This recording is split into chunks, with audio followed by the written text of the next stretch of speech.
सो hi everyone. तो students, आज की इस क्लास में हम डिस्कस करने जा रहे हैं इंग्लिश का जो पीजीटी का पेपर 2 होगा। बेसिकली वो अब ये बात तो कंफर्म हो चुकी है कि ये आफ्टर 11 ही होगा, राइट। कि जैसे कि आप सभी बच्चों को पता लग गया होगा कि जो है हिंदी और फिजिक्स का जो जो डेट्स हैं, जैसे 7th को हिंदी का एग्जाम होना है और 11th को आपका फिजिक्स का एग्जाम होना है।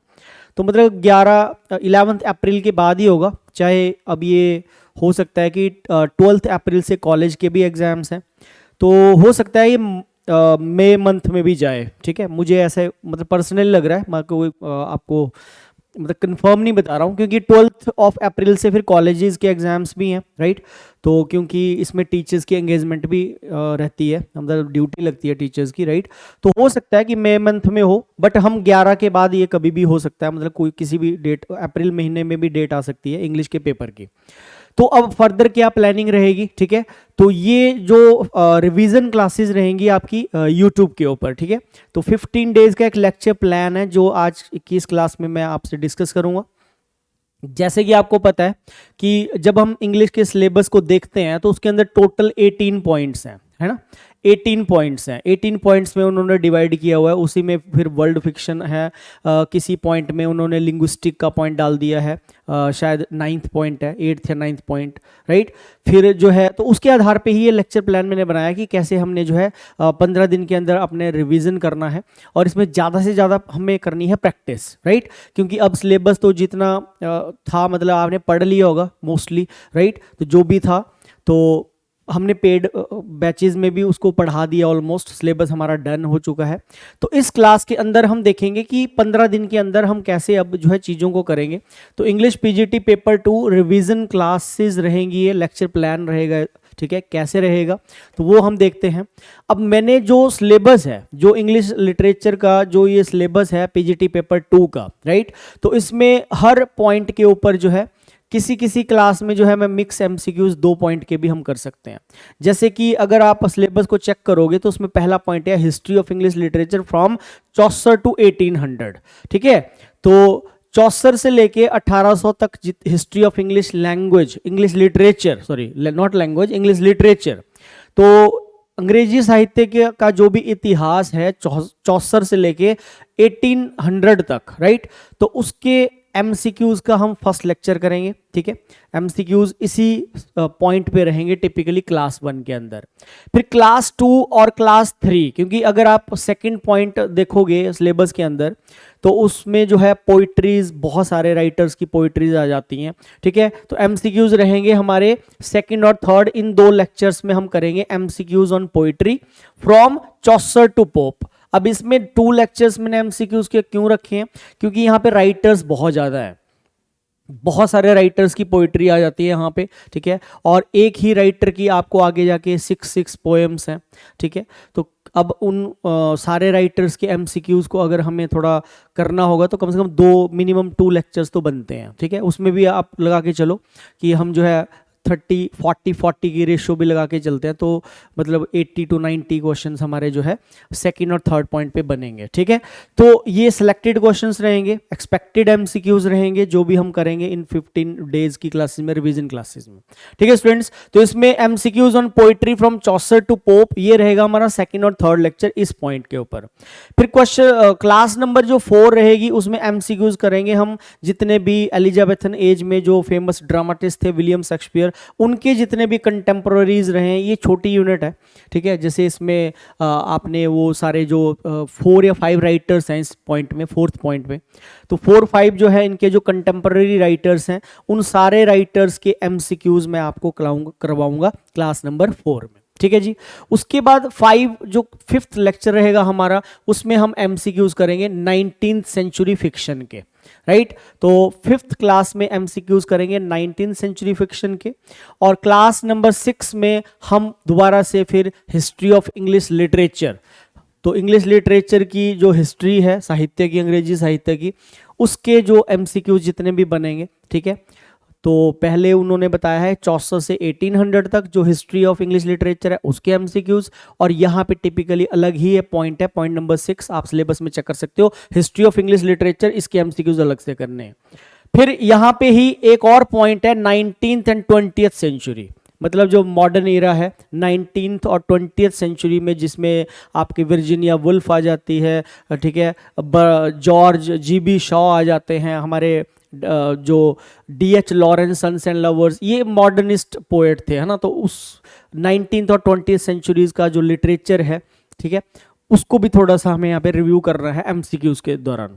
मतलब MCQs जब हम करेंगे क्वेश्चंस, तो जितने भी मतलब इन राइटर्स जो मॉडर्न एरा के 19th और 20th सेंचुरी के जितने भी राइटर्स हैं, उनसे रिलेटेड कितने MCQs बन सकते हैं, ठीक है, कौन सा क्वेश्चन इंपॉर्टेंट है, ठीक है, तो उसको हम देखेंगे क्लास नंबर 6 के MCQs में। और क्लास नंबर 7 और 8 फिर से यहाँ पे कोई बड़ा पॉइंट होगा। अब इसमें हम करेंगे MCQs on romantic and Victorian poetry. अब आपको पता है रोमांटिक में इन्होंने सिलेबस में जो है, वैसे तो रोमांटिक एरा के अंदर काफ़ी सारे राइटर्स आ जाते हैं, लेकिन हमें यहाँ पे ज़्यादातर ओड्स मेंशन है ना। तो जॉन कीट्स के ओड्स ही 5-6 दे रखे हैं इन्होंने, ठीक है, मतलब वो सारे ही ओड्स उनके हैं। और इसमें हमें विक्टोरियन एरा के राइटर्स भी थोड़े से इसमें कवर करेंगे। तो इन दोनों इराज को, विक्टोरियन पोइट्री और रोमांटिक एज में क्या पोइट्री थी, ठीक है, उसके ऊपर MCQs रहेंगे हमारे इन 2 लेक्चर में, क्लास नंबर 7 और 8 के अंदर, ठीक है स्टूडेंट्स। उसके बाद आगे मूव करते हैं, फिर आगे आ जाते हैं हम MCQs क्लास नंबर 9 में MCQs करेंगे हम मॉडर्न फिक्शन के ऊपर, राइट, और जो है इंडियन राइटिंग, जो कि काफ़ी इंपॉर्टेंट है अगर PGT पॉइंट ऑफ व्यू से देखें तो, इंडियन राइटिंग इन इंग्लिश, ठीक है। तो ये हालांकि क्लास 9 में मैंने रखा है, तो इसको भी हम करेंगे। मॉडर्न फिक्शन में कम राइटर्स हैं, तो उसके साथ साथ मैंने इंडियन राइटिंग इन इंग्लिश के जितने भी हैं, ठीक है, अमिताभ घोष, अनीता देसाई, और जो है जितने भी राइटर के जो वर्क्स हैं, ठीक है, उनके ऊपर हम टिपिकली MCQs करेंगे क्लास नंबर 9 में। क्लास नंबर 10 में आ जाएगा हमारा लिंग्विस्टिक वाला part, growth and structure of English language, right, history of language. अब ये हिस्ट्री ऑफ इंग्लिश लिटरेचर अलग चीज़ है, हिस्ट्री मतलब जो भाषा है उसकी क्या हिस्ट्री है। सबसे पहले इंग्लैंड में पुरानी भाषा कौन थी, ठीक है, तो भाई वहाँ पे फिर कौन कौन से आए। और इसके अंदर आपने देखा होगा AC बाग, जो AC बाग है उनका चैप्टर 3 से लेके चैप्टर 9 तक भी आपको बताया है। तो 3 से लेके 9 तक बेसिकली वो डिटेल में 3 चैप्टर से लेके 9 चैप्टर तक AC बाग की वो जो भी उनकी थ्योरी है, उन्होंने जो बताया है, उसको आप थॉरली पढ़ सकते हो। उसके ऊपर जितने MCQs प्रोवाइड होंगे वो मैं कराऊंगा। तो 10th क्लास में हम लिंग्विस्टिक और CDP का जो छोटा सा पार्ट है, फनीम्स क्या होते हैं, मॉर्फीम्स क्या होते हैं, साइन, स्ट्रक्चर, राइट, वो सारा कुछ इसी के अंदर आ जाता है। और फिर AC बाग वाली जो थ्योरी है वो भी हिस्ट्री ऑफ लैंग्वेज में ही हम इसकी MCQs करने की कोशिश करेंगे। फिर क्लास नंबर 11 में students MCQs on literary criticism, ये भी आपकी यूनिट बड़ी इंपॉर्टेंट है लिटरेरी क्रिटिसिज्म के ऊपर, ठीक है। तो इसमें अर्नोल्ड की थ्योरी है, 2-3 और राइटर्स हैं जो इंपॉर्टेंट है, ठीक है। तो अलेक्जेंडर पोप का है, तो ये हम देखेंगे। ये यूनिट भी काफ़ी इंपॉर्टेंट रहने वाली है, तो इसके ऊपर पर्टिकुलर MCQs करेंगे, ठीक है जी।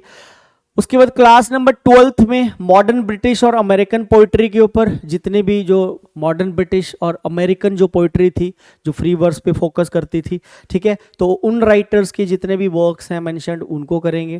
फिर क्लास 13 में हम मॉडर्न ब्रिटिश ड्रामा को हिट करेंगे, ठीक है। टिपिकली जो भी आपके उसमें यूनिट्स हैं, 18 यूनिट्स हैं, उसके ऊपर मैंने ये 15 क्लासेस में जो है हम कोशिश करेंगे। 15th क्लास हमारी होगी टिपिकली। 14th में वर्ल्ड फिक्शन में फिर बहुत सारे राइटर्स हैं, इसमें आपको ऑस्ट्रेलिया का लिटरेचर है, ठीक है। वर्ल्ड फिक्शन में फिर वो और करके कन्फ्यूजन भी है, बट ये सारा ही आपको पढ़ना पड़ेगा। नाम ही वर्ल्ड फिक्शन आ गया ना, वर्ल्ड फिक्शन मतलब उसमें किसी भी देश का हो सकता है, वो ऑस्ट्रेलिया का हो सकता है, कनाडा का हो सकता है, ठीक है। तो जो उन्होंने मेंशन करे हैं राइटर्स, तो ये क्लास 14 में हम वर्ल्ड फिक्शन के MCQs करेंगे टिपिकली, जो भी वर्क्स मेंशन्ड है उसके अंदर। और क्लास जो 15 रहेगी तो MCQs on contemporary literary theory और मॉडर्न यूरोपियन ड्रामा, ठीक है जी। तो इसके ऊपर और थोड़ा सा जो, अब देखो ये तो एक लेक्चर प्लान है, इसमें कोई पर्टिकुलर ये नहीं है कि हम ये है कि अब मेरे को लगता है इसमें कोई चीज़ मतलब क्योंकि 18 यूनिट्स हैं तो कोई जो चीज़ मिसिंग होगी, जैसे कुछ बेसिकली कुछ ऐसे राइटर्स भी हैं जो हिंदी वाले राइटर्स हैं, जैसे भरत मुनि का भी वो रसा थ्योरी है, ठीक है। तो वो थोड़ा सा उसके भी कुछ MCQs कहीं ना किसी क्लास में मैं जो है जो बचता है 2-3 पॉइंट्स हमारे, तो उनके भी MCQs हम इसमें डाल के जो है आपको एक आइडिया दे देंगे कि हाँ इस पहले ये सेक्शन वाइज हो गया, यूनिट वाइज जो है एमसीक्यूज करेंगे हम, और फिर जो है आपको बेसिकली इससे थोड़ा कॉन्फिडेंस बूस्ट करना है आपका, ठीक है, ताकि आपको हेल्प हो इस पेपर को क्रैक करने में, ठीक है जी। और बाकी देखते हैं, होप सो कि एग्ज़ाम का लेवल कैसा रहेगा, ठीक है, वो तो जब आप पेपर देने बैठोगे तभी पता चलेगा। बट अपनी तरफ से हमने इन 15 क्लासेस में मैक्सिमम टू मैक्सिमम एमसीक्यूज करने की कोशिश करनी है, ठीक है जी। जितने ज़्यादा एमसीक्यूज, क्योंकि स्टूडेंट्स ये प्रैक्टिस जो होती है ना, ये आपके कॉन्फिडेंस को बिल्ड करेगी, बूस्ट करेगी। और जैसे कि मैं अभी भी ले रहा हूँ यूट्यूब पे सेशंस ले रहा हूँ, तो मैं देख रहा हूँ कि बच्चे काफ़ी अच्छा रिस्पॉन्ड करते हैं, ठीक है।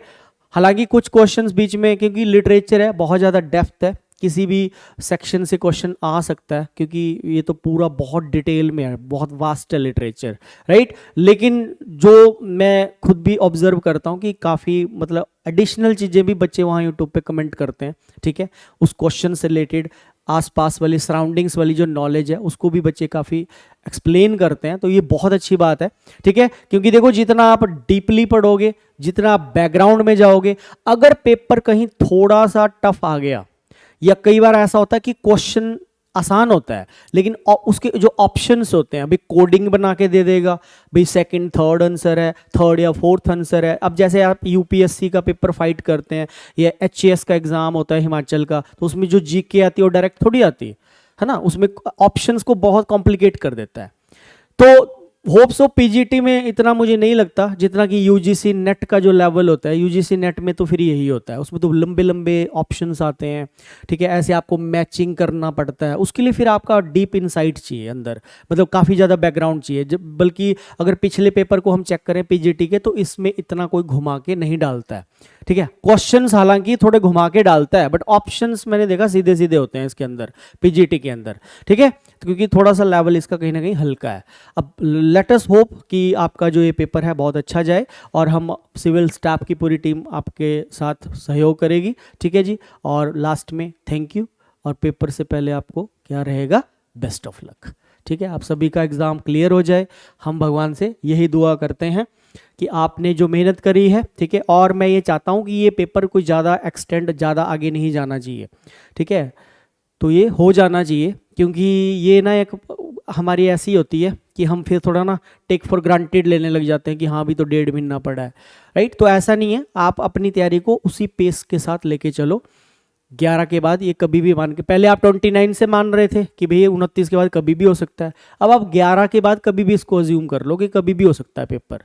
तो हमें अपने स्टडी को यहाँ पे ब्रेक नहीं देना है, ठीक है, उसी पेस में चलो, बल्कि चीज़ों को और ज़्यादा रिवाइज करो, और थोड़ा सा आपको टाइम मिल गया, ये मान के चल सकते हैं हम कि 10-15 दिन का शायद आपको और टाइम मिल गया है ना, 10-15-15-20 दिन का, 11 डेज अगले मंथ के हैं, बाकी 10 दिन ये लगा लो, तो मतलब 15-20 दिन की और आपको थोड़ी वो मिल गई रिलैक्सेशन। तो इसके अंदर इस टाइम का बेस्ट फ़ायदा उठाना है, ठीक है, रिलैक्स नहीं करना है आपने, ठीक है, उसी पेस से आपने अपनी स्टडी को आगे कैरी फॉरवर्ड करना है। So thank you very much, take care students, मिलते हैं क्लास में, थैंक्स अ लॉट।